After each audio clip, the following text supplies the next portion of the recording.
دغه خراسان رو دا چې خلک وایي ټول افغانستان دا خوش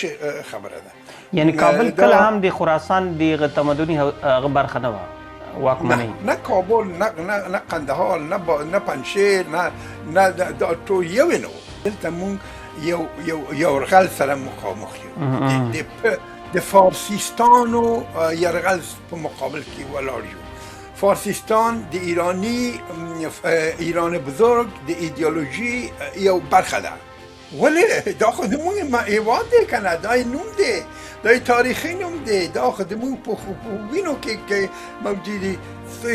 مونږ څنګه د دې نه تیر شو؟ ځکه چې ته یې نه غواړې. یعنی څنګه پښتون کولی شي د خپل هویت نه تیر شي چې ته خوشحاله اوسې؟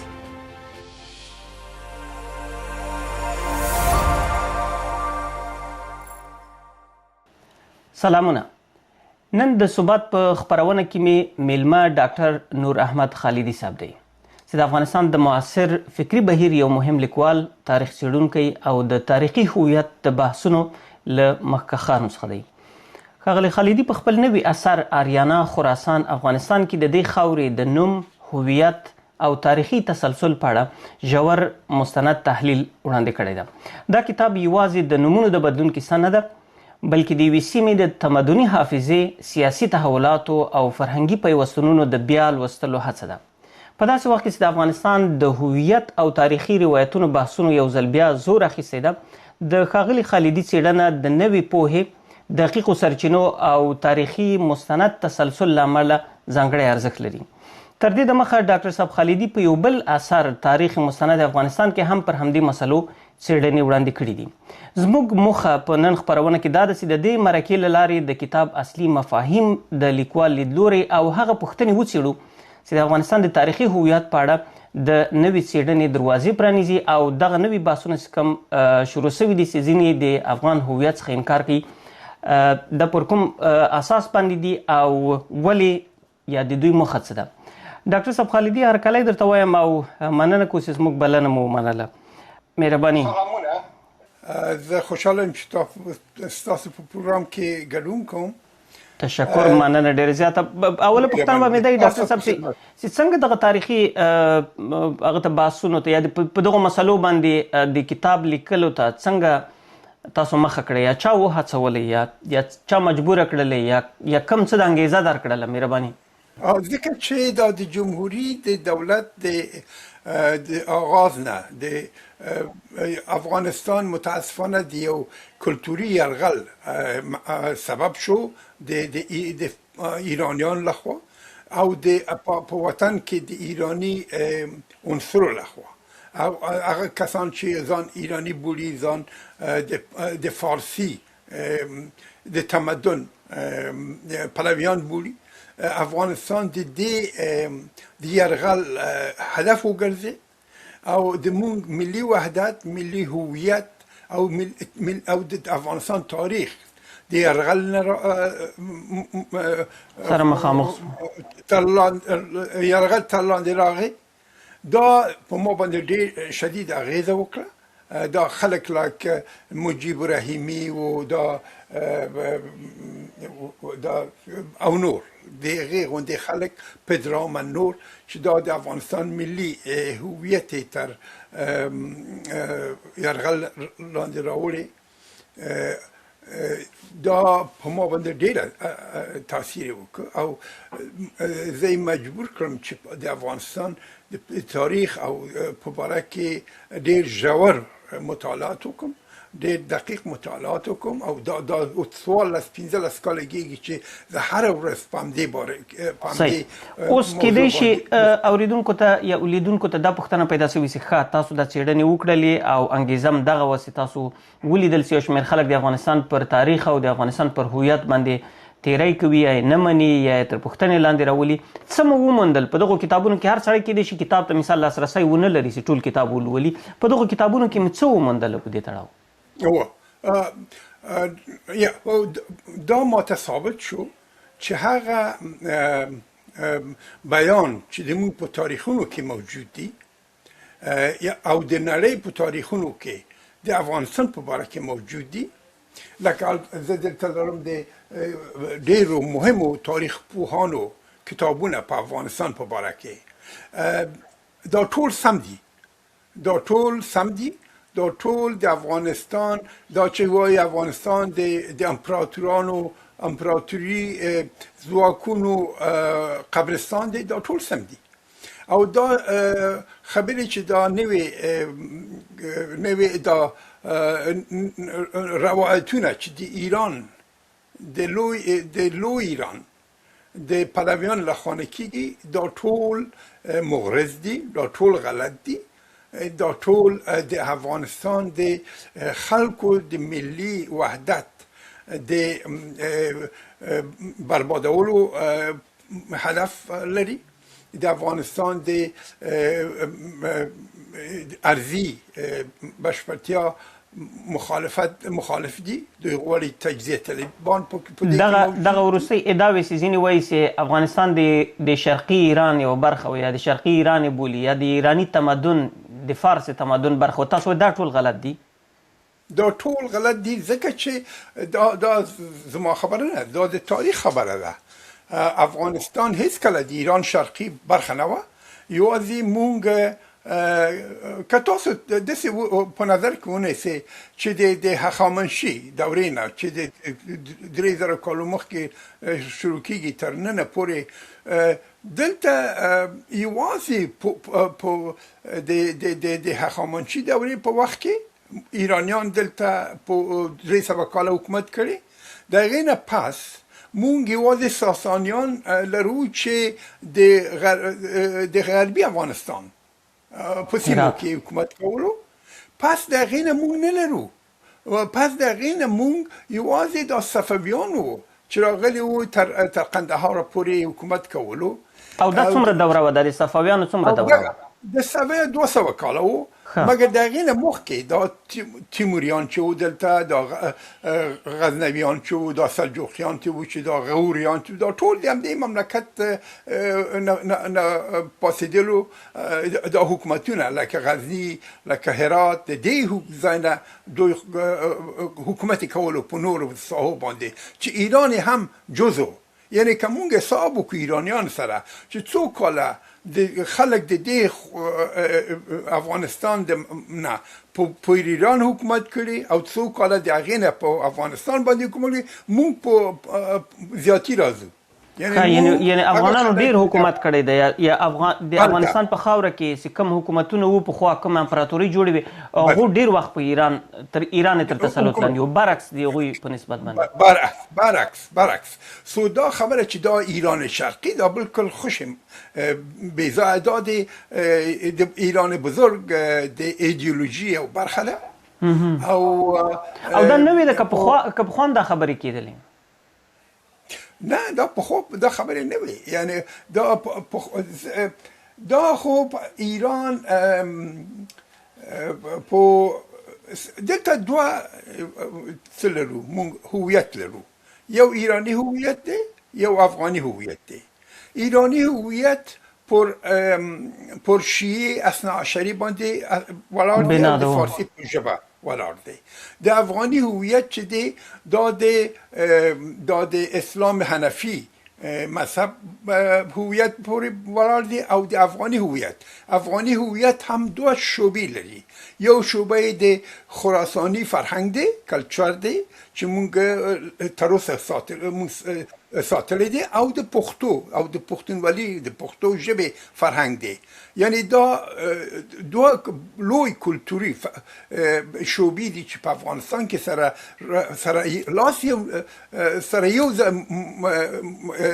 سره یو شوي دي. لکه چې تاسو افغانستان کې ټول اداري مکاتبات په دري ژبه وو، خلک هغه باندې فارسی نوم کېږدي. خو یعنی دلته د دري ژبې په مقابل کې هیڅ خنډ موجود نه و په قانونونو کې. یعنی د اول نه د سامانیان لخوا تر اوسه پورې هیڅ وخت د فارسي د ژبې د پراختیا په مقابل کې هیڅ خنډ دلته حکومتونه نه دي جوړ کړي. خو دلته دا فرهنګ موجود و. موږ او تر اوسه پورې نوروز او بل مسائل المنځو په ډېر خوشي سره او په عین زمان کې موږ د پښتو فرهنګ او کلچر لرو چې زموږ خلک په ډېر راحت دي په دې مسایلو کې. ډاکټر صاحب مخکې د میرویس خان هوتک نه مخکې پښتانو په دغه سیمه کې یا د افغاني هویت چیرته و؟ څومره ارزښت درلود؟ په کومه منطقه باندې واکمن و؟ ځکه ځینې وایي چې له دې نه د احمدشاه بابا یا میرویس خان نه مخکې افغانستان ډېرو ته نه ده روښانه. افغانستان خو دا میرویس خان هوتکي خو یو ورځ کې نه دي تولد شوی چې د دې نوزاد یعنی په هماغه ورځ کې دلته خو دلته ښایي چې دغه مملکت وګورئ دا خلک په دې نه پوهېږي او ځان غواړي چې پوه نه کړي. هرات کې چې د خراسان مرکز دی ابدالیانو په قدرت کې وو. ابدالیان څوک دي؟ ابدالیان په عین زمان کې چې موږ میرویس خان په قندهار کې وو، ابدالیان هرات کې وو. اسدالله خان ابدالي په 1919 کال کې هرات د صفویانو د لاسه وژغورل او قندهار د میرویس خان د هوتکي لخوا په 1909 کال کې وژغورل شو. یعنی تاسو وایي چې په همغه وخت کې چې صفوي حکومت په ایران او د افغانستان په غرب کې واکمن و، د دوی سره همزمان سیالان چې وو ابدالیان وو، پښتانه وو، افغانان وو. که د قوم نوم ونخلو دا پښتانه وو که نه، د هرات نه نیولې تر د هند تر شیرشاه سوری او لودي پورې تر خلجي پورې دا ټول پښتانه وو. دا 300 کاله 300 کاله په هند کې د پښتانه حکومت کړي. دا خو او بل دا چې د هندوکش په جنوب کې خو دا خو پښتانه د لوی قوم د ټولو د قومونو په منځ کې د لوی او مؤثره قوم پښتانه وو چې د همدې نه موږ رحمان بابا، خوشحال خان د منځته راغی چې د مغولي سلطې په مقابل کې په هند نیم قاره کې غورځنګ جوړ کړ. د روحانیانو جنبش راغی په هند کې او په افغانستان په سیمو کې میرویس خان هوتکي او د هغې پلویان هلته د اسدالله خان ابدالي او دا په هرات کې دا خلک منځته راغی. تاسو ما ته د یو نوم اخیستلی شي چې یو درجه به دلته پاڅون جوړ کړي وي، نه، خو دا خو ټول دا پښتانه وو که نه، دغه د هندوکش نه په جنوب کې. خو هغوی وایي ساسانیان او تیموریان چې په دغه منطقه کې چې دوی واکمنۍ وې، امپراتوري وې، داسې وو غیر پښتانه وو. تیموریان خو ترک تبار خلک دي، دا ایران پورې هیڅ ارتباط نه لري، مګر په هرات کې چې دا مرکزي و د شاهرخ میرزا، د امیرشیر نوایی، دا ټول د همدې منطقې خلک دي چې دلته حکومت کولو او دوی بومي حکومت درلود. هیڅ مشکل نه و ځکه چې د همدې خاورې خلک وو. او بله پوښتنه ما ته په خپله ډاکټر صاحب دا ده چې د صفویانو په وخت کې د افغانستان کمې برخې، تاسو یو د هرات نوم واخیست، تر کمې برخې پورې د صفویانو واکمني راغځېدلې وه؟ کابل خو نه و کله هم د دوی تر کنټرول لاندې، یا ختیځ افغانستان؟ هېڅ وخت کابل نه و. د دوی واکمني تر قندهار پورې و او هرات پورې، نور ځایونه د دوی په لاس کې نه و. دا ختیځ مناطق چې و د کابل په شمول، غندې په شمول، دا د بابریانو تر واکمني لاس و، تر واکمني لاندې د بابر او د هغې مغلي حکومت د ژمنۍ مرکز و، پایتخت و، بله، د پېښور او کابل ترمنځ. او برعکس بیا شاه اشرف هغه د میرویس خان نیکه زوی، هغوی هغه په تر اصفهانه پورې دا خاوره بیا وروسته له صفویانو نه ونیوله او تر غزې پورې خپل واکمن. شاه اشرف خو زوی نه و، شاه محمود زوی و او شاه اشرف د هغې وروره و چې ونیولو. او په ایران 8 کاله په ایران کې حکومت وکړ او بس دقیقه آزادخان افغان په ایران باندې حکومت وکړ سو کال تر آذربایجان پورې آذربایجان او ارمنستان او گرجستان پورې حکومت کول. د ایران خلک ډیر دغه نه خوشحال دي ځکه چې هغه ډیر عادل حاکم وو. خالدي صاحب په دغه وخت کې چې دوی دغه حکومتونه په دغه منطقه کې د واکمني خراسان نومېدله؟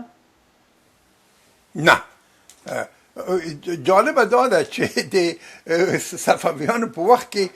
هیچ حکومت هیچ منطقه د خراسان په نوم حکومت محلی حکومتی نه درلود. وګورئ هرات چې د خراسان یو مهم خراسان چیرته ده؟ فرست خراسان مروه د ایران په نیشاپور، مشهد، هرات، بادغیس، مروه او بلخ دغه خراسان دی. دغه نه پورته دا څه ده؟ دا ماوراءالنهر نومیده او سغد also نومیده سغدیا دغه نه لاندې دا غربی خواته دا خراسان و چې دغه لوی خارونه سالور خاره و مروه په ترکمنستان کې دی فعلا، بلخ او هرات په افغانستان کې دی او مشهد او نیشاپور په ایران کې. دا خراسان و. دا چې خلک وایي ټول افغانستان دا خوش خبره ده. یعنی کابل کله هم د خراسان د تمدني هغه برخه نه وه واکمنۍ؟ نه کابل، نه قندهار، نه پنجشیر، نه دا ټول یو نه و. مشرقی افغانستان. وګوره مونږ دلته کابل شاهان درلود په ساسانیانو په وخت کې، دلته د په حکومت کې و. په زمان کې چې په هرات کې خراسانی دولتونه چې لکه طاهریان که وګورو او سفاریان په سیستان کې، په کابل کې مونږ کابل شاهان درلود او همچنان په کابل په جنوب کې لکه زابل شاهان دا بود. احمد شاه بابا خو بیا ځان د خراسان واکمن باله، نو دا څنګه موږ ته د خراسان دغه هویت په میراث را پاتې شو؟ بیا احمد شاه بابا یوازې د خراسان پاچا خو نه و، خو هغه د کابلستان هم و، د اراکوزیا و، د بامیان، د غرجستان، د ترکستان افغانی، د خراسان دا د ټولو پاچا و کنه. هغه په هغه زمان کې دا د آمو دریا نه تر کندوکوف پورې دغه مناطق ترکستان افغانی نومیده او دغه پاچا هم و. د خراسان وګوره په بیلګه توګه احمد شاه ابدالي په هرات کې د درویش علی خان هزاره د والی په توګه انتصاب کړ او په مشهد کې د نادر شاه افشار مسیح شاهرخ گورنر تعیین کړ. یعنی د خراسان گورنر شاهرخ میرزا چې د احمد شاه لخوا مقرر شوی و. هغه تر تیمورشاه زمان پورې دغه ټول د افغاني د درانی پاچاهان لخوا تعیینېده. نو خراسان یو جغرافیایی منطقه ده، یو فرهنګي منطقه ده. دا په ټول افغانستان ساحه یوازې یو د درې برخو نه یو برخه د افغانستان کې وګورو د خراسان کې راځي. اوس د نن سبا ډاکټر صاحب چې دا یو شمېر خلک ځان ته خراسانیان وایي یا کوشش کوي چې د خراسان هویت خپل کړي، مثلا په دې کې یو شمېر مخکښ کسان دي اوس د افغانستان له نوم سره څنګ ته خراسان هم لیکي. په هر صورت باندې دا خیر دوی په خپلو لیکنو کې لیکي. ولې دا خراسان غوښتونکي ولې ځان فکر کوي، خصوصا د تاجک وروڼه دوی ولې داسې فکر کوي چې د خراسان هویت دوی پورې مربوط ده؟ د دې دلیل څه ده؟ دغه کتاب ما تازه لیکلی نشر شوی ده. ښه عنوان وګورئ، خراسان د افغانستان په هنداره کې، خراسان در آینه افغانستان. دا دری او انگلیسی چاپ شوی. په انگلیسی دی خراسان in the mirror of افغانستان. دا دواره هم آمازون که موجود دی، هم د پیپر بک and هارد بک and الکترونیک موجود دی. دیگه ما لیکلی دی خراسان د افغانستان پایینه که په هنداره کې، ځکه چې مونږ خراسان د افغانستان د هنداره نوینو. مونږ خراسان یو استثنایی مجزا مجرد انتیتی پایس نگورو. خراسان زمونږ یو برخه ده د فرهنګي، یو تاریخي برخه ده، او هغه د مونږ په فرهنګ د پښتنو او د غیر پښتنو په فرهنګ باندې تاثیر کړی ده. تاسو لاړ شئ، زه چې وړوکی وم د ابتدایي مکتب په وخت کې کله کله موږ خوږیاني ته تلو، ځکه چې پلار مې د خوږیاڼو و. هلته په قریه کې مونږ مسجد کې مونږ ملا مونږ ته مدرسې درلود. هلته مونږ باندې بوستان سعدي، ګلستان سعدي تدریس کولو. ما خپله لوستی ده، یو د پنجګنج لوستی، یو بوستان سعدي موږ لوسته په جومات کې و. خو دا خبره ده، ځکه چې خدا ښیي چې مونږ پښتانه افغانستان کې هیڅ د خراسان د فرهنګ په مقابل کې کوم بد فکر نه درلود. نه، ما ویل د یو شمېر خراسان غوښتونکي یا د خراسان مینوال ولې تصور کوي، خصوصا د تاجک ورونه، چې د خراسان هویت دوی پورې مربوط دی، منحصر په دوی پورې ده، ولې دغه انګیزه څنګه دوی ته پیدا شوې ده؟ عقیده په دې راغلی چې دوی په څه وایي چې په څه وخت او کشمیر یې ولید. مونږ یو څه لرو، یو متل لرو، مثلا چې دوی چې د امریکایي د B-52 الوتکو لخوا دوی په قدرت راغی، دوی فکر کوي چې والله دوی د پادي مملکت اکثریت هم همدا خلک دي او دوی اوس کولی شي چې هر څه تغییر ورکړي. همدغه خبرو چې دا لطیف پدران اعلان وکړ چې موږ باید دغه مملکت د ټول ملي سمبولونه د منځه ویست. خو دغه کوشش دی چې د دې مملکت ملي سمبولونه د منځه ویسي. ملي سمبولونه څه دي؟ د مملکت نوم دی، ملي سمبولونه دی د موږ د خلکو هویت دی، ژبه ده، تاریخ دی. دغه هدف همدا لطیف پدرام په ډاګه ویلی ده، ویډیوګانې موجود دي. یعنی تاسو وایي د دوی هدف دا ده چې د افغانستان دغه نوم او هویت متنازع فيه کوي، چې دا هویت له منځه محترم دلته مونږ یو یرغل سره مخامخ یو، د فارسیستانو یرغل په مقابل کې ولاړ یو. فارسیستان د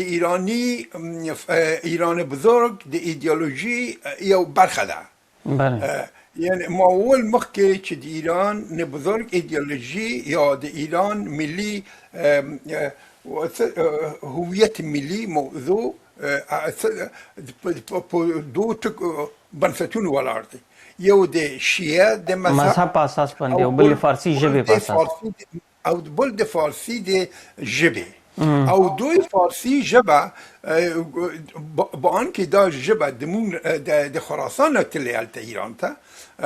400 کال بعد د دینه چې عرب راغی دلته خراسان ته دلته متوطن شو، دغه ژبه لاړو ایران ته د سلجوقیانو په وخت کې. د هغې نه مخکې د دوی ژبه خو پهلوي ژبه وه. اوس نو دوی مګر دوی خو په دې پوهېږي که تاسو دا د هیم فرهنګ او د خدا فرهنګونه وګورئ، هلته د دري په تعریف کې، د فارسي په تعریف کې راغلي دي چې دغه ژبه د اسلام نه مخکې، د اسلام نه پس ده. دغه ژبه وه چې د خراسان نه راغې او په ایران کې د فارسي په نوم مشهور شو. نو بیرته به راشو ډاکټر صاحب، صحیح ده، بیرته به راشو هغه ستاسو د کتاب بحثونو ته. ستاسو په باور باندې دا کتاب هم چې لیکلی اریانا خراسان افغانستان، د دوی ترمنځ دغه هغسې د اصلي د تاریخي اړیکه څه ده؟ د اریانا خراسان او افغانستان ترمنځ د تاریخي تسلسل یا اړیکه یې څنګه ده؟ اړیکه دا ده چې موږ کولی شو چې د افغانستان د دولت ریښې پس بیرته بوځو 15,000 کالو ته. دلته تاسو یو بل کتاب ښیم دغلته، دغه کتاب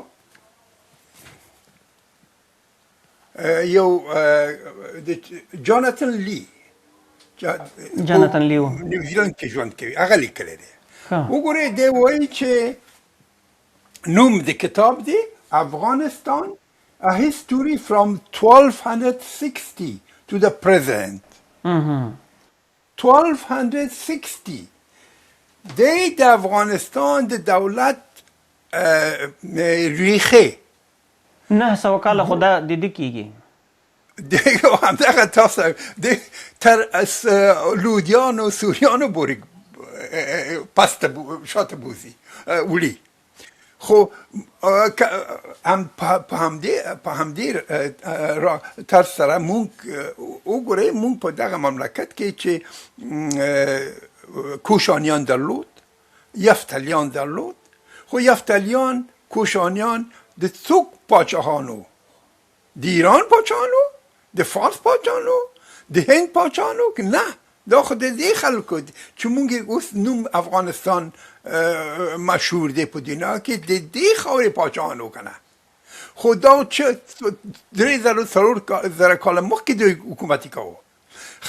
خو د افغانستان د مملکت ریخه زی پس د کوشانی دورې ته پاچاهانو او د ګریکو باکتریان امپایر چې په بلخ کې و هغې ته ځي چې د اسکندر یوناني باختري تمدن ته دولت یې درلود د یونانو باختري حکومتونه چې دلته و یونانو باختري حکومت د ایرانیانو حکومت دی د هندیانو حکومت دی خو نه دی که نه خو زمونږ دی خو زمونږ دی خو تاریخ څه دی تاریخ خو د خلکو د یو منطقې او د خلکو تاریخ دی که نه په اوږدو کې تاسو تریس کوئ څنګه دا تسلسل ته که سړی وګوري د اول آریانا او بیا خراسان اوس افغانستان څنګه دغه بدلون رامنځته سو دا ډېر منطقي څه ده که نه مونږ د آریانا په وخت کې دلته چې د یوناني جغرافیادان خلک دا راغی آریانا یې تعریف وکړو یو کتاب دی چې 150 کاله مخکې چاپ شوی په هند کې ولسن په نامه یو هغه د آریانا انتیکوا په نوم یادېږي په دغه کې دی ښیي چې آریانا د سند نه نیولې تر کرمانه پورې په ایران کې دا وسعت درلود او د هندوکش نه تر بلوچستان پورې دغه آریانا و چې دغه چې وګورو خو دغه د دراني پاچاهي ټوله په بر کې نیسي دغه دراني امپراتوري exactly as آریانا بالکل دقیق مطلق دغه د دراني امپراتوري علاقې ښیي علاقې دي که نه خو پس د هغې نه او دوی نقشه موجوده د نړۍ په لومړني نقشه کې چې ارسطوطین جوړ کړی یو یوناني جغرافیدان و ارسطوطین په نامه دا رسم کړی و د اسکندر په زمانه کې دا سړی هلته په اسکندریه کې د یو لوی کتابخانه و چې د دغې کتابخانې ډایرکټر و او دغه نقشه هلته ساتل کېده دغه د دنیا د نړۍ لومړی نقشه ده په دې نقشه کې په هغه زمان کې خو امریکا نه و موجود هغه زمان کې دوی افریقا ته لیبیا ویل هند موجود و اروپا موجود و او جنوب کې چې وګورئ ټول آریانا پر شرق ختیځ کې هند په جنوب کې هلته دوی پرشیا امریکا چې کرمان نه اخواته کرمان نه اخواته صحیح کرمان چیرته ده یو فرمول دوی لري دی وایي چې د کاسپین د سیند نه چې تاسو یو مستقیم عمودي خط وباسئ د هند بحر ته عربین بحر ته د دې ختیځ خواته آریانا د جنوب خواته پرشیا ده یعنې د ایران د بلوچ علاقې چې دي د بلوچانو دا ټول په آریانا کې شامل دي په هغې کې راځي او کرمان خو دا کاسپین سمندرګي ته نږدې ده د ایران په شمال کې ښه شمال غربی ها تو داده پارتیا په نامه دی شمال شرقی د سوګدیانا په نامه سوغدیانا په نامه ده. او د شمالي لاتي بلخ د هندوکش نه پورته دا باکتریا نومیده، یعنی باختری. باکتریا د بلخ نوم باکتریا و د بلخ د خار دا باکتریانا شمال سوغدیانا شمال شرق ایندیا آریانا دغه ټول په دغه نقشه کې موجود دي. بیا سید تاسو وایي چې همدغه اوسنۍ نقشه پخوانی نوم یې و تقریبا دغه لویه برخه یې د ایران ختیځ هم پکې راتلله د اریانا و بیا خراسان سوله چې هغه د تقریبا د بلخ او مرو او د ایران دغه دوه ښارونه چې تاسو نومونه واخیستل دا څنګه خراسان معروف شو. خراسان مونږ وایو چې کنه پخواني د آریانا واکمنان خو کوشانیان و بیا یفتلیان و د یفتلیان بعد دا د کابل شاهان و زابل شاهانو په همدې زمان کې چې کابل شاهان او زابل شاهان په دلته و په سیستان کې مونږ څه درلود، مونږ سفاریان درلود، په هرات کې دغه نه مخکې طاهریانو چې دا د خراسان په حوالیو کې دا د اسلام نه بعد دوی قدرت راغی محلي حاکمانو اسلام چې دلته راغی په شپږ سوه او یوویشتم کال کې اسلام چې پیدا شو او یو دغه نه پس یو سل کال بعد چې دوی حمله وکړه په عجم باندې په فارس باندې دوی چې راغی مرو خپل مرکز وګرځول. مرو په خراسان کې و. دا خراسان نوم چې و د ساساني د دولت د یوه برخه وه، یوه استراپنه وه او دا همدغه مناطق دي چې ما مخکې تعریف تاسو وکړه. دغه چې نوم معنای دا د خراسان یا چې په هغه منطقه کې چې لمر راخیږي لخوا جو ځکه چې د عربان دپاره فارسان دپاره خو لمر راخیږي د ختیځ لخوا نه کنه د دې لخوا دا نوم یې درلود او عربانو مرو خپل مرکز وګرځول او د دې ځای نه فتوحات کولو. د دې د خاطر خراسان معروف شو او د خراسان کې دادان په دغه زمان کې و چې موږ د دغه دري ژبه چې وایو د نننۍ دري ژبه منځته راغی، یعنی د نننۍ دري ژبه د بلخي ژبې، د سوغدي ژبې، د تخاري ژبې او د اوستایي ژبه د پخواني ژبو نه جوړ شوی و. د کوشانیانو په وخت کې د یونانی رسم الخط استفاده کوله چې د مونږ په سرخ کوتل او په رباطک کې د آثار موجود دي. مګر وخت چې اسلام راغی چې عربان راغله دا بیا رسم الخط عربي سو، عربي سره ګډ شو او نوې دا د مدرن دري منځته راغی.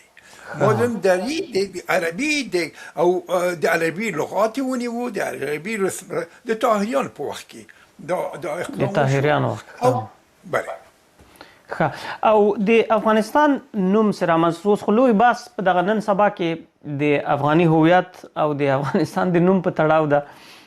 وایي ځینې وایي د منتقدین د افغانستان دا وایي چې افغانستان نوم چې ده تقریبا د برطانویانو لخوا نه یا د انګریزانو لخوا رامنځته سوی دی. 130 کال امیر عبدالرحمن خان وخت کې په داسې حال کې چې پلویان مثلا وایي چې دا په تاریخي لحاظ باندې ډېر پخوانی نوم د سلګونه کلونه مخکې د امیر عبدالرحمن خان نه په کتابونو کې راغلی. څنګه دغه نوم انتخاب شو د افغانستان د دې جغرافیې؟ افغانستان نوم موجود و ډېر پخوانه. دلته پښتانه څنګه چې پښتانه او تاجکان په دې منطقه کې ژنتیکي معلومات ښیي، اطلاعات ثابتوي چې 12,000 کاله کېږي چې په همدې ساحه کې ژوند کوي. یعنی د هند د سند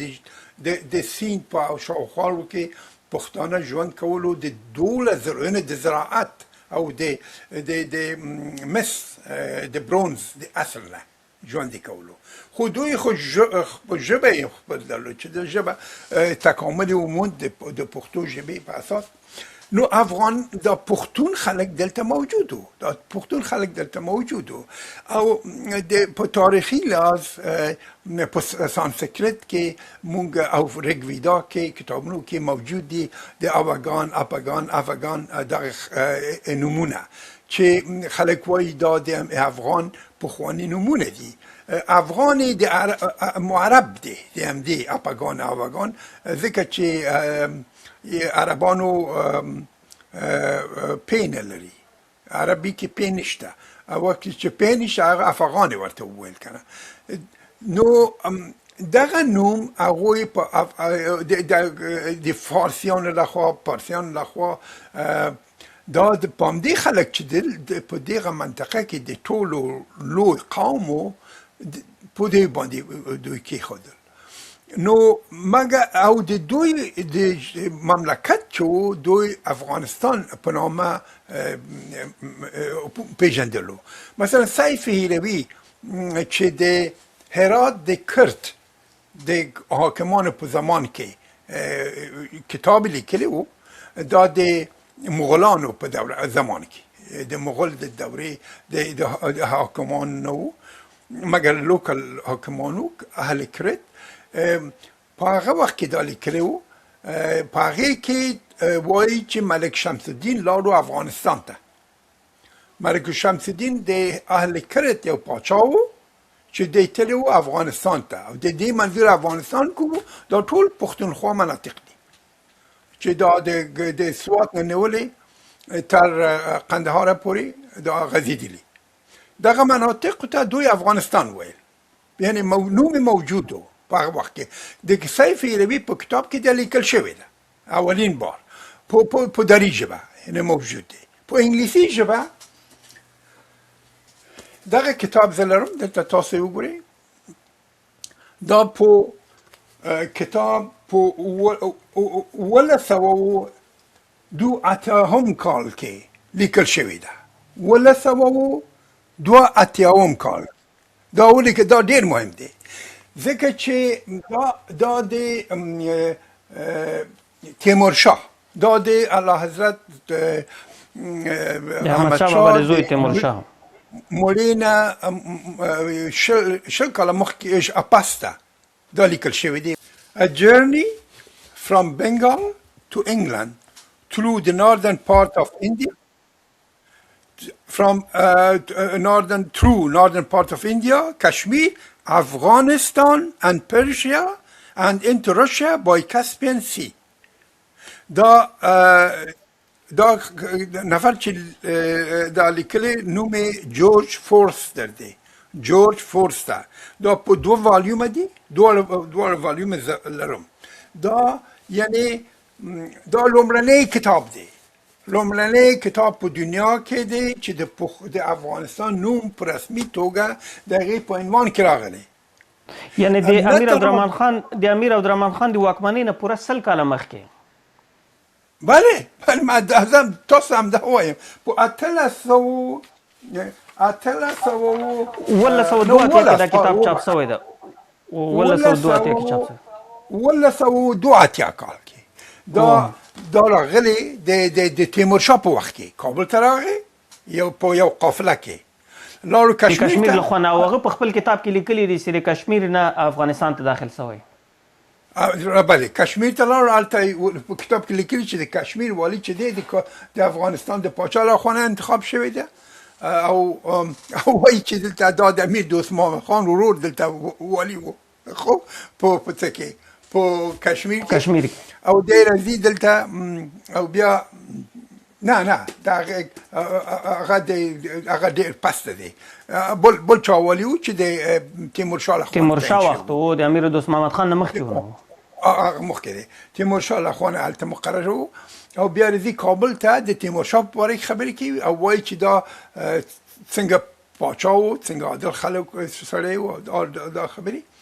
او بیا په د افغانستان په باره کې ډیر معلومات ځکه چې په قافله کې دوی سفر کولو کنه منزل ویلو دا خپل آشپز درلود خپل نوکر دا یو جاسوس وو د ایست انډیا کمپنی او جاسوس وو د لیګل ویست انډیا کمپنی لیګل و چې تلاشه وګوره چې دا په غرب کې کوم ممالک دي کوم خلک دي کوم حکومتونه دي قدرت څومره ده چې دوی په هغه وخت یوازې د ایست انډیا کمپنی چې په بنګال کې قدرت او د هند په ختیځ کې د موږ د پاره ایست انډیا کمپنی نوم ورکړ ټول ځای کې نه درلود خو ډېر غلي وو پیسې او ډېر راغی او مهمه دا ده چې تر مشهد تجهیزی او نیشاپور ته وایي چې دلته اگر چې دا خلک شیعگان دي او شیعگان دا سنی مسلمانان اصلا د مسلمان په توګه نه قبلوي مګر دا د سنی حکومت چې دلته حکومت کوي د تیمورشاه والی چې دی ډېر عادل سړی دی دا پارسیانو ته دا د ایرانیانو سره ښه ګزاره کوي او دی لیکي په دې کتاب او دی لیکي چې د افغانستان حدود په باره کې دی وایي چې هغه مناطق کې چې د جمعې د نماز د مانځه په وخت کې د خطبه د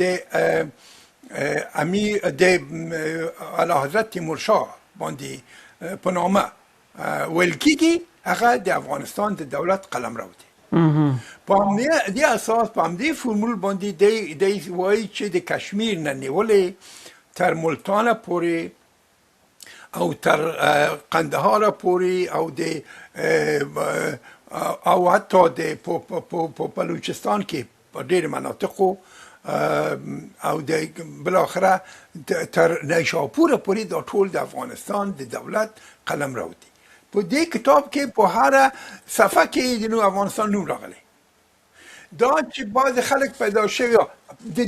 دې شخص نه بعد بل نفر چې مهم کتاب لري او لیکلی ده او افغانستان پکې دا کتاب دی دا an account of the kingdom of Kabul and its dependencies in Persia and Tartarian India دا د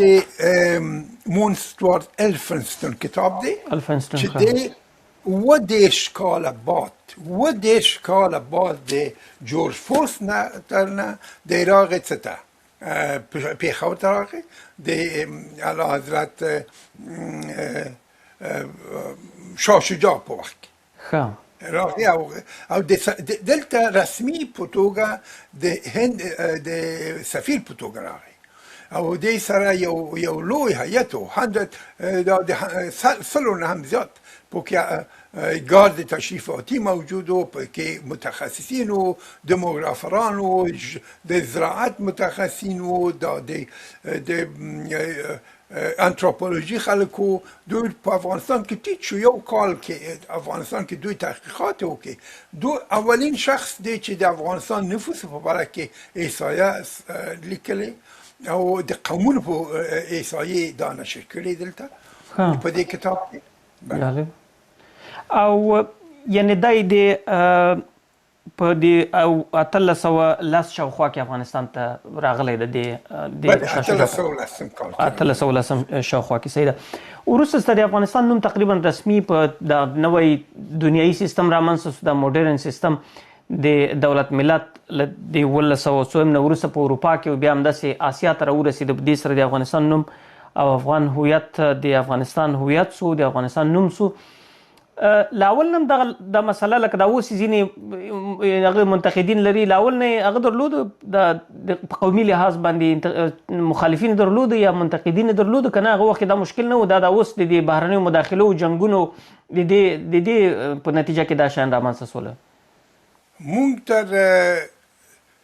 1930 کال کې دا جنجال نه درلود دا په د لوی جرګه کې چې د قانون اساسي د ظاهر شاه تصویب شو دغه د فارسی نوم دری ته تبدیل شو چا پیشنهاد کړی و دولت ته دا خو پوهان احمد جاوید چې د فارسی ژبې پروفیسور دی او هغه پوهېده که نه چې دغه نوم اصلي نوم د دې ژبه چې دا دری ده نه فارسی او بل نفر چې همدا څه دی دا د 1940 کال په اساسي قانون کې دا باس راپورته شو چې فارسي دري ته هغه کړل اصلي نوم یې ورواړول. صدیق فرهنګ دغه کتاب دی صدیق فرهنګ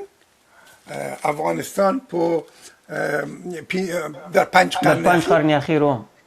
در 5 قرن خو هغه لویه جرګه کې چې د قانون اساسي په اړه کې بحث کولو د بعضې پښتانه خلکو چې پیشنهاد کولو چې موږ خپل مستقل هېواد یو همداسې چې ایران یو مستقل هېواد دی ایران خپل هویت لري موږ خپل هویت لرو ایران هویت د شیعه اثناعشري ژبه د فارسی مونږ یو افغانستان یو دلته زمونږ مذهب چې دی اسلام حنفي دی او د مونږ ژبې چې دی دلته د اکثریت ژبه ده چې ده پښتو ده دا چې خلک وایي چې فارسی دا اکثریت ژبه نه ده مونږ پوهیږو لکه زما مورنۍ ژبه فارسی ده دري ده مګر زه په خټه کې پښتون یم ما غوندې ډېر خلک دي ټول بارکزایان ټول مامزایان ټول سدوزایان هم داسې دي بده مرغه ووایي که له ښه مرغه ووایي یوه لویه برخه د پښتنو په فارسي خو دغه یعنی 60% د پښتنو میبي زیاته 10% دري ژبې پښتانه دي په دغه مملکت کې هرات تقریبا د هرات اکثریت په خټه پښتانه دي خو ژبې دري شوي هلته ما وویل چې هلته ابدالیان حکومت کولو کنه او ایرانیان سره څو جنګونه یې کړي دي خو خبره دا ده چې په هغه لویه جرګه کې بعضې پښتانه ملي خواهانو او دوی غوښته چې پښتو د رسمي ژبې په حیث اعلان کړي یوازې مګر په هغه زمان کې څه نه و د بعضې نور خلک پیشنهاد کړل نه د پښتو او دري باید دواړه زموږ ملي ژبې وي ځکه چې یو ډېر لوی شمېر زموږ نفوس چې دی په دري خبرې کوي او بل تمام کتابات په همدې ژبه ده نو په دغه وخت کې هغه وخت کې دري نوم معروف نه و په فارسي معروف و دا مکتب کتابونه هم چې فارسی باندې و لکه قرائت فارسی صنف اول 2 3 4 5 6 په دغه وخت کې دا څه ادعا کوي دا میر صدیق فرهنګ دا ادعا کوي چې دا زما پیشنهاد و ظاهر شاته چې د دې نوم دري ولیکو چې دلیل دا دی چې د دې ژبې اصلي او قدیمي نوم اصلي نوم دري دی که مونږ دلته وویل چې زمونږ ملي ژبې دري او پښتو دی مونږ د ایرانیان نه جلا چې زمونږ هدف دی چې مونږ ځانګړي مملکت یو مستقل مملکت یو هم هغه هدف تامینیږي پوره کیږي او هم صحیح وایو او هم حقیقت وایو صحیح باز هم دا و چې پوهان جاوید نورو خلکو هم دا خبره تایید کړه د دوی په مشوره دا نوم تبدیل شو دري ته د دې خاطر مونږ یو ملي هویت اوس لرو چې په ایرانیانو دا خونه لګید ځکه چې مونږ د اصل ته مراجعه وکړه د اصلي نوم د ژبې ته مراجعه وکړه او سم مونږ وایو چې دغه ژبه چې ده زمونږ و د مونږ نه لاړو تاسو ته اصلي نوم یې هم دا دري و دا تاسو په ایران کې د فارسي نوم ور باندې مشهور شو په فارسي نوم ځکه چې مشهور چې هغه وخت کې خو عربان دلته قدرت درلود عربانو چې حمله وکړه په فارس باندې دغه مملکت الفارس نوم ویل او نوم ژبه یې فارسي دوی ته وکنه هڅه چې د مملکت کې ژوند کوي د فارس د مملکت ژبه فارسي دغه په دې نوم باندې معروف شو د عربان لخوا معروف شو اگرچه عرب جغرافیادانان متخصصین چې راغلي لکه ابن ندیم دوی ویلي و چې په خراسان کې ژبه دري نومیږي په فارس کې ژبه پهلوي نومیږي دوی پهلوي په دې پوهېدل دوی په دې نو دغه کمپرومایز چې په لایق جرګه کې یو ښه کمپرومایز و او دوی خواهی چې مونږ یو مستقل هیواد یو افغانستان، مونږ خپل هویت لرو، خپل ملي هویت لرو، او تاسو بل هیواد دی ایران لهجه مو بیله ده او په همدغه لوی جرګه د 1940 کال کې افغانم سیو د ملي هویت په توګه باندې څوک په افغانستان کې اوسېږي ټول خلک د افغان په نوم یاد شول. او هغه وخت کې څه مشکل نه و، دغه د اوسني جنجالونه چې ځینو راپورته کړي دي. ما هم دې ته زه راتلم چې خبره وکړه شوه چې لکه اشخاص لکه میر صدیق فرهنګ، لکه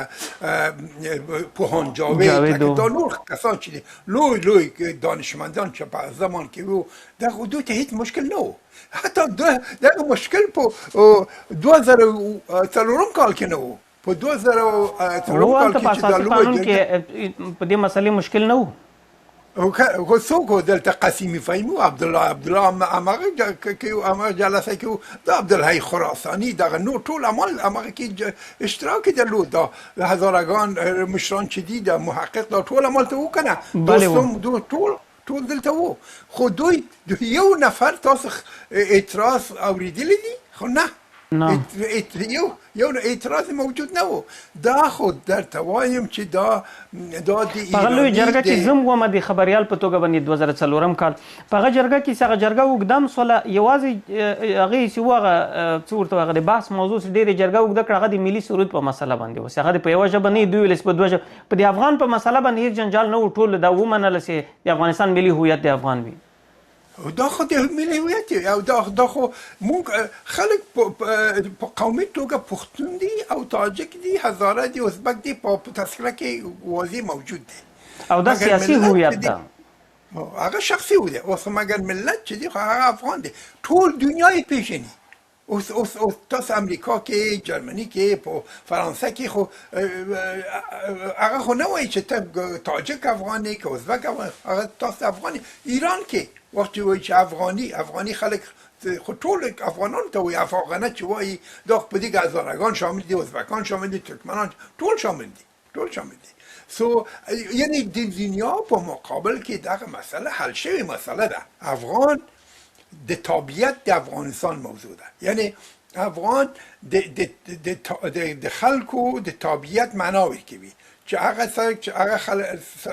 شخص چې د افغانستان د دولت طبیعت ولري هغه د افغان ملکی. او کسانو ته سوای دا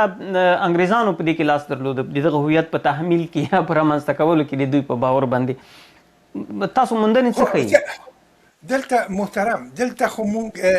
یو ایدئولوژي سره مقابله یو. یو ایدئولوژی د فارسیزم ایدئولوژی د ایران بزرگ ایدئولوژی ده، او د ایران بزرگ ایدئولوژی ده چې افغانستان دوی تر اوسه پوری که تا ایرانی کتابونه تاسو اوپن کی هغه کې وایي چې افغانستان د ایران نه جدا بیل شو په 1900 کوم کال کې دی و 1910 کال کې وسم نوم، یعنی د پاریس د معاهده په اساس چې ایرانیان او انګلیسان سره کوم معاهده د هرات د جنگ نه پسته چې ایرانیان وګونه شو کولای چې ایران ونیسي، دلته دوی یو سرحد د افغانستان او ایران ترمنځ معلوم سوخه. دوی دغه ایدئولوژی چې د ایران بزرگ ده، دوی همیش ادعا کوي چې افغانستان د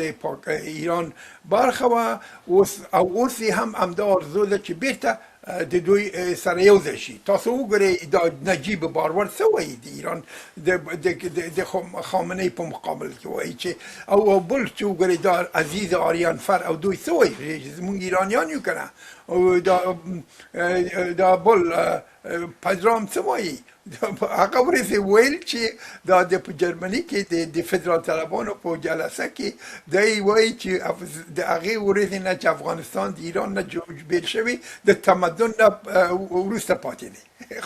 خو دغه خلک خو یوازې یو هدف لري، هغه هدف دا دی چې افغانستان د خلکو په مقابل کې کمزوری کی، د افغانستان کانسپت چې دی ملي هویت کمزوری کی، د هغوی دا بنسټونه چې دی خراب کی او دوی قناعت ورکی خلکو ته، مخصوصا دا د تاجیک ځوان، دا پښتانه خو په دوی په خبرو نه ولیږي، مګر دا ځوان تاجیکان تا دوی درواغ د دوی درواغ ډېر تاثیر کوي او دوی فکر کوي که واقعا چې دا پښتانه چې دي په تاجکان باندې ټول همیش ظلم کوي او ظلم کړی ده او اوس هم د دوی فرهنګ تر خپل لاندې کړی در حالی کې چې نه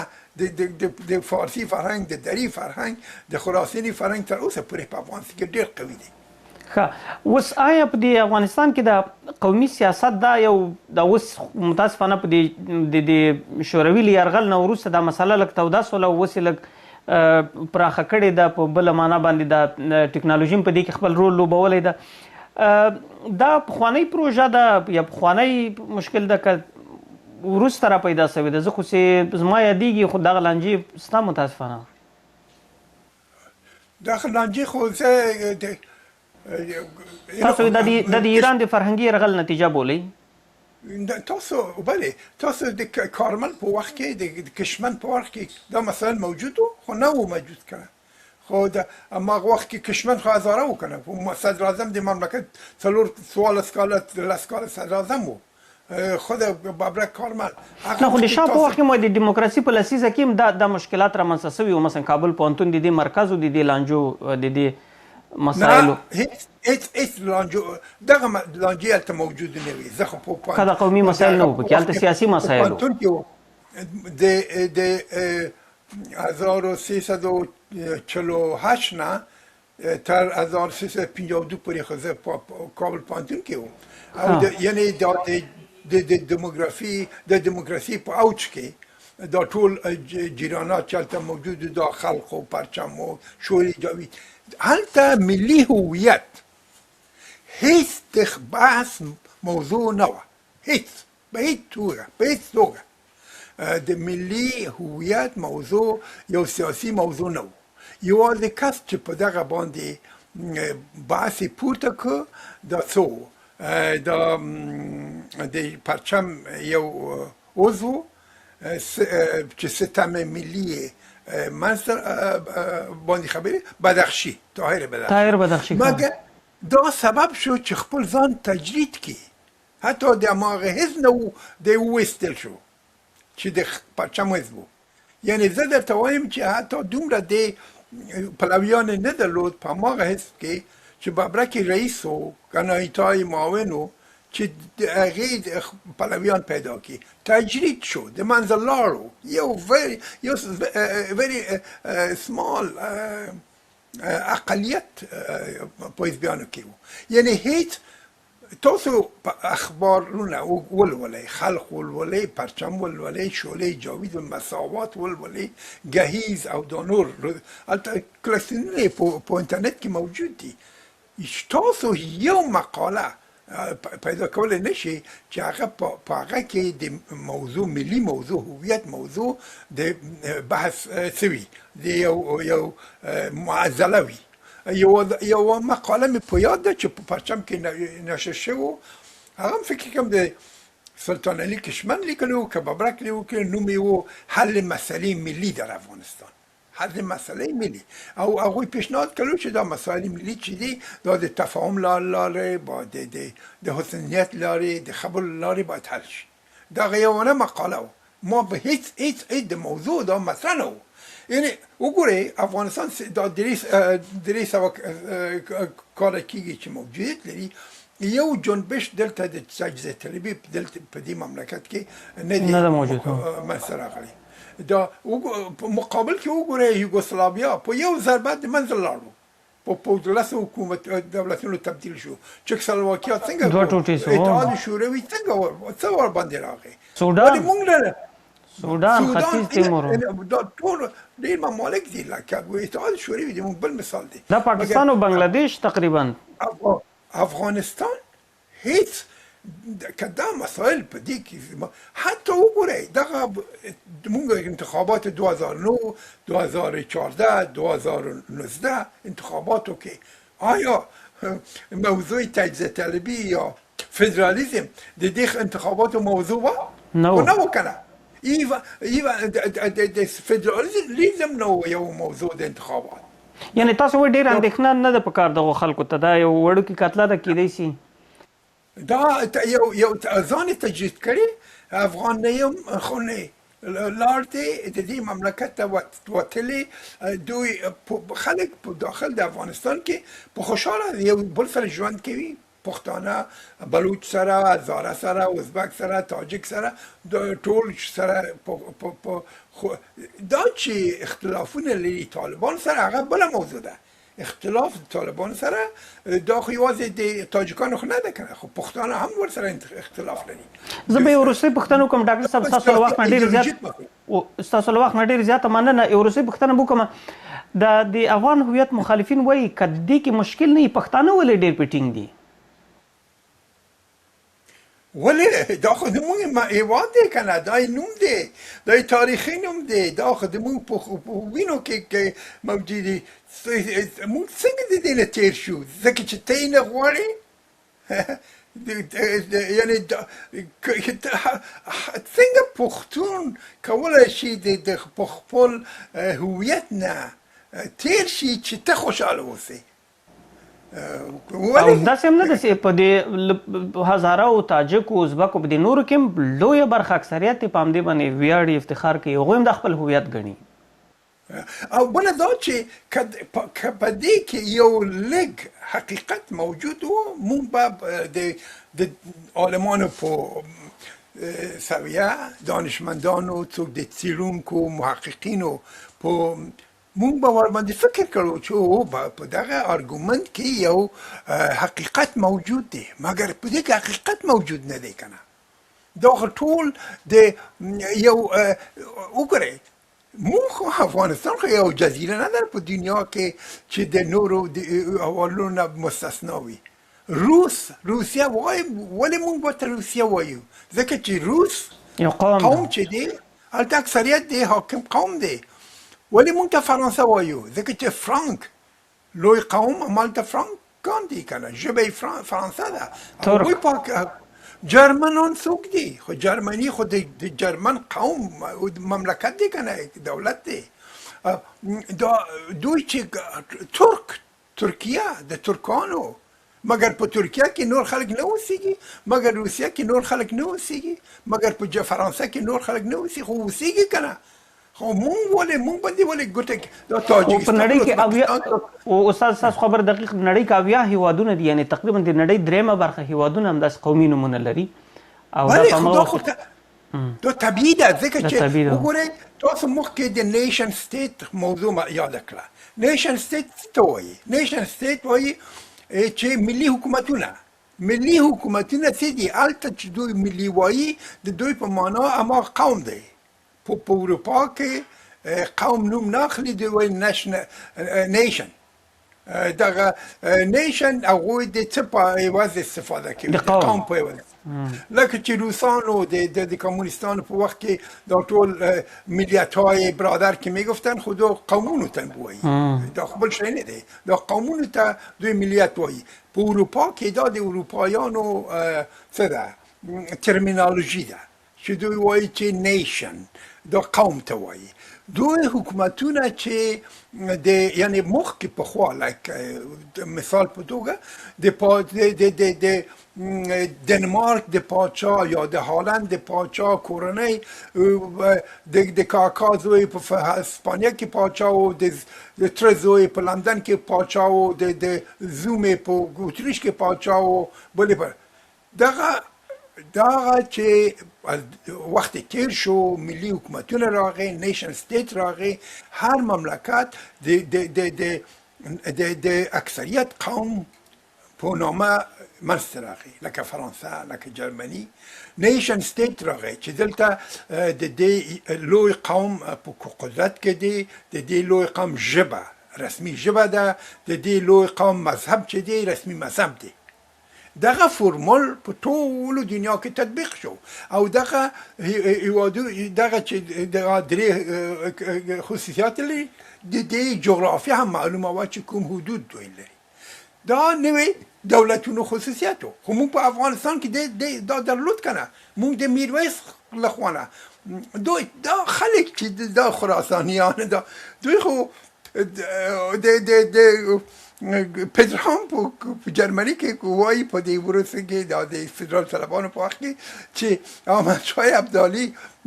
دا حکومت جوړ کړی د کوم تیوري په اساس نه دی جوړ کړی د دې د خاطر دا ډېر بې ثباته ده. او برادر تاسو ته غواړئ چې احمدشاه دراني د مورګنسن تیوري مخ ته کېښود او مملکت جوړ کړي خو داسې خو په هیڅ مملکت کې نه دی یا د ټامس هابس د نظریاتو په اساس یې جوړ کړی وای. هیڅ مملکت نه دی شوی په دنیا کې دا ممالک یعنې تاسو د طبیعي پروسه وه او طبیعي ډول باندې رامنځته شوې طبیعي پروسه ده خو دا دی یعنې فخر فروشي کوي هلته څو تاجکان ورته ناست دی لاسونه وهي فکر کوي دا څومره دانشمند سړی دی مګر او په دې کې ډاکټر صاحب بخښنه غواړم بله پوښتنه مې راپیدا تاوان څوک کوي په دغه مسلو کې خپله دوی کوي ځکه چې پښتانه خپل کار کوي پښتانه دوی ته هم ځواب نه ورکوي پښتانه باندې بد هم نه لګېږي پښتانه باندې هېڅ اهمیت نه لري دا خبرې ځکه چې دوی پوهېږي چې په مملکت کې دا خریدار نه لري نه تاجکان نه ازبکان نه هزارگان نه بلوچان دا خبرې نه دوی ته اهمیت نه لري دا خلک فقط همه خلک دي چې امتیازات د لاسه ورکړي په افغانستان او د کې دوی فرار سیاسي شوي ده او ډېر خلک په همدې باور دي چې دوی هغه سیاسي